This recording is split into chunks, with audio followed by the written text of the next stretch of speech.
বোমায় উড়িয়ে দেব স্কুল। ফের একবার দিল্লির 50টি স্কুলে হুমকি ইমেল আইডির হদিশ পেতে তদন্ত শুরু পুলিশের। বুধবার সকালে দিল্লির মালব্যনগর ও করল বাগের দুটি স্কুল ওড়ানোর হুমকি ইমেইলে মেলে।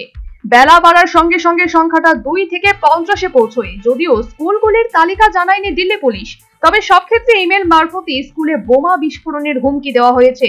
দ্রুত স্কুলগুলি ফাঁকা করে তল্লাশি শুরু হয়, যদিও বিস্ফোরক বা সন্দেহজনক কিছু মেলেনি বলেই জানা গিয়েছে এদিন সকালে হুমকি পাওয়ার সঙ্গে সঙ্গে তৎপর হয়ে ওঠে দুই স্কুল কর্তৃপক্ষ।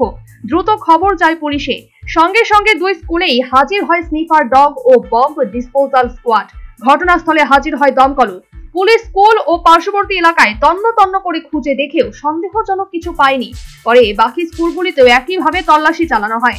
এমন হুমকি অবশ্য রাজধানীতে নতুন নয়।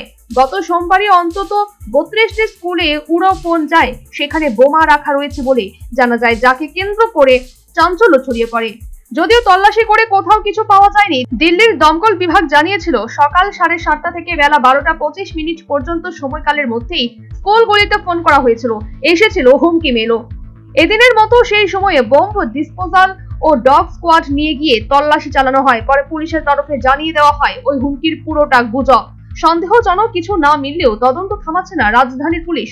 এখনো ইমেলগুলিকে ভুয়ো বলতে নারাজ তারা। যে আইডি থেকে ইমেল পাঠানো হয়েছে তা খতিয়ে দেখা হচ্ছে। দিল্লির এক পুলিশ কর্তা জানিয়েছেন সতর্কতামূলক ব্যবস্থা গ্রহণ করা হয়েছে। National bureau report, news vanguard.